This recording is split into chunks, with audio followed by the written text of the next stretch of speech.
لم يتبقى الكثير على شهادة التعليم المتوسط، ولذلك قررت اليوم أن أقدم لكم البرنامج الذي اعتمدته شخصياً لكي أراجع جميع المواد، والذي بفضله تمكنت من الحصول على معدل 18 بكل سهولة وأريحية. هذا البرنامج سيسهل عليكم الكثير من الصعوبات وسيقلل التراكمات. أعلم أن معظمكم لم يدرس جيدا ولم يراجع دروسه بعمق وبما يناسب الشهادة، فهذا البرنامج وبعد تطبيقه سيعالج كل النقائص، وأنا متأكدة أن النتائج ستكون رائعة جدا بإذن الله تعالى. وفي نهاية هذا الفيديو سأقدم لكم بعض النصائح السرية التي لا يدركها معظم التلاميذ، والتي ستجعلكم تجتازون هذا الاختبار بكل ثقة وأريحية، وستجدون نتائج بإذن الله مرضية. لا تنسوا أصدقائي الاشتراك وتفعيل الجرس ليصلكم مجموعة الفيديوهات القادمة. أريد أن أنوه على نصيحة مهمة، وهي الخوف. الآن أنتم كطلاب شهادة تعليم متوسط مقبلين على اختبار رسمي في نهاية السنة الدراسية. من الطبيعي أن تشعروا ببعض من القلق والخوف. الأمر لا يحتاج لذلك. الآن مهمتكم هي التركيز على هدفكم، على المعدل الذي تريدون وتطمحون عليه. فكيف تتخلصون من الخوف والقلق؟ لا عليكم إلا بالدعاء والصلاة، وصدقوني إخوتي وأخواتي، الله سيوفقكم. نعم، الآن لننتقل لصلب الموضوع، وهو برنامج الامتياز. لكن قبل أن أبدأ بشرحه لابد من أن أنوه على أمر مهم، ألا وهو الالتزام. كثير منا يضع جداول ويخطط لكن دون جدوى، فلابد عليكم أصدقائي من أن تتعلموا الالتزام، وذلك عامة يبدأ من صغر الأمور حولنا كالمواعيد وغيرها. فيا أصدقائي، إن لم تدركوا ولم تحترفوا هذا الشيء، سوف أعطيكم بعض النصائح وبعض أو سر نموذجي لكي تخدعوا عقلكم بهذا الأمر، ألا وهو الالتزام، وهو أن تجزئوا المهام. مثلا لا تضع قائمة طويلة وعريضة وفيها الكثير من الأمور التي يجب عليك فعلها والمواد التي يجب عليكم مراجعتها، وبل قسمها إلى أجزاء صغيرة، وكل جزء ومهمة صغيرة عليك بمكافأة. نعم، ابتعد عن الهاتف. جرب أن تكون المكافأة بعيدة عن الهاتف، مثلا أن تأكل شيئا تحبه، أو قطعة من الشوكولاتة الصغيرة، أو هكذا.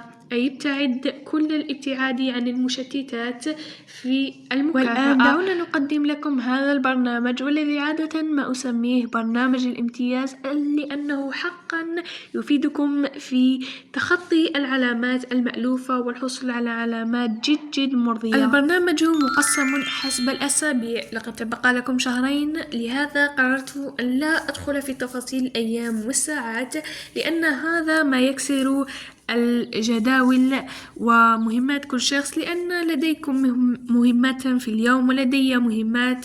طبيعي أن لا يكون لنا نفس البرنامج، لهذا سوف نعتمد بالأسبوع لإكمال كل المتراكمات والمواد بسرعة. قسمنا الجدول إلى 4 أسابيع. الأسبوع الأول نعتمد فيه المواد العلمية، والأسبوع الثاني نعتمد فيه المواد الأدبية، الأسبوع الثالث لغات، والأسبوع الرابع نكرر نفس العملية، أي نبدأ أيضا بالمواد العلمية.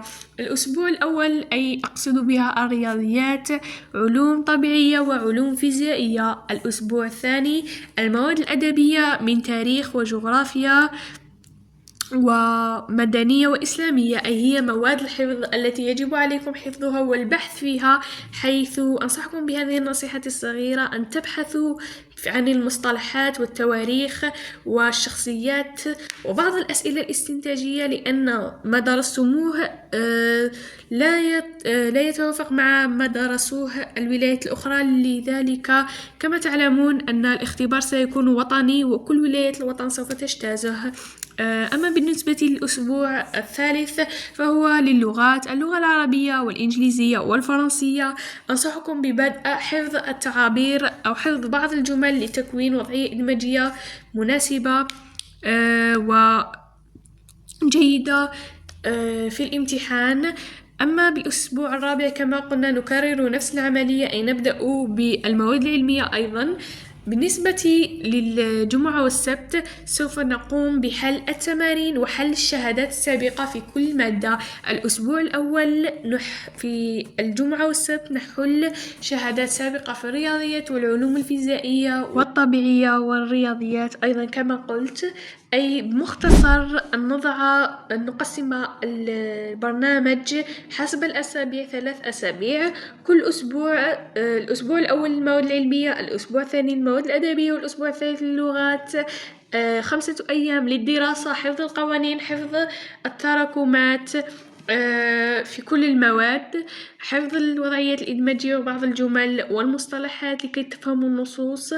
وأما بالنسبة للجمعة والسبت فهي حل الشهادات السابقة التي حتما سوف تساعدكم في معرفة كيفية تقديم امتحانات الشهادات والاختبارات الرسمية، وحتما لن تنصدموا من طريقة طرح الأسئلة في شهادتي يوم تطرح عليكم الامتحانات. الآن دعونا ننتقل من البرنامج إلى أهم النصائح التي لو أدركتموها حتما سيرتفع معدلكم في الشهادة، ألا وهي بعض النصائح التي اتبعتها وتحصلت على العلامات الممتازة في كل المواد وتخلصت من الخوف والقلق وغيرها من المشتتات.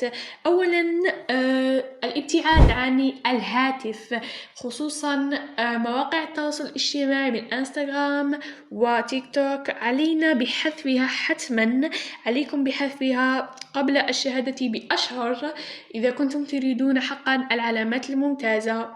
السر الثاني هو أن لا تفقدوا حماسكم حتى لو أيا ما كان. عليكم أن ترجعوا الشغف بالدراسة وتحفزوا أنفسكم ليوم ما تظهر النتائج. عليكم بالجد والكد كي لا تفقدوا حماسكم وحتى تظلوا متيقنين أنكم ستجدون وتحصدون ما زرعتموه من تعب وجد في الدراسة. كما أنصحكم أصدقائي بالابتعاد عن الهاتف وغلقه، أو من الأحرى أن تتوقفوا عن مشاهدة الريل ومقاطع الشورت القصيرة، أو حذف كل مواقع التواصل الاجتماعي كالانستغرام وتيك توك، لأنها حتما سوف تلهيكم عن الدراسة ولن تفيدكم في شيء. كل شيء مسجل، كل شيء موجود. إن تأخرتم شهرين عن مشاهدة تلك المقطع أو ذلك الشيء لن يغنيكم ولن يفقركم عن شيء. لهذا توقفوا عن مشاهدة الريل، احذفوا الانستغرام، احذفوا مواقع التواصل الاجتماعي، واكتفوا فقط باليوتيوب ومشاهدة مقاطع شروحات الأساتذة والنصائح. كما اتركوا الفيسبوك لتحظوا بملخصات ومصطلحات الأساتذة مثل الأستاذ عبد الباسط وقناته الحقا غنية عن التعريف والتي ستفيدكم. أيضا استخدموا مواد خارجية يمكنكم أن تحضروا بعض الدورات. وأيضا أنا عن نفسي لم أحضر الدورات ولم أقوم بدروس خصوصية أبدا، وكل شخص يختلف عن الآخر. نعم، أريد أن أشير إلى نقطة، وهي تلخيص الدروس مسبقا قبل الامتحانات. كما تعلمون أصدقائي أن الامتحان في 3 أيام والوقت قصير، لا يمكنكم فتح الكراريس والمراجعة منها، فهي طويلة ومملوءة بالمعلومات، حيث يمكنكم أن تقوموا وبتحضير ملخص خاص بكم أنتم الذين تصنعونه من ما فهمتم أو من شرح الأساتذة. نعم، لكي تراجعوا منه ليلة الامتحان وفي العطل.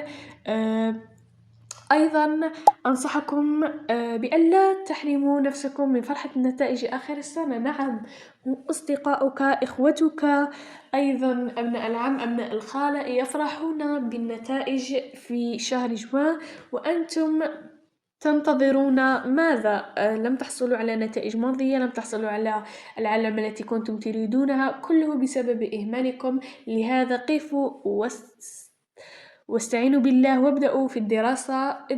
ادرسوا جدا جيدا بجهد وكد دون تعب، لكي لا تحرموا من فرحة النتائج، فهي فرحة عظيمة لا يدركها إلا من حصلها، وخاصة من حصل على العلامة التي كان يريدها وأكثر.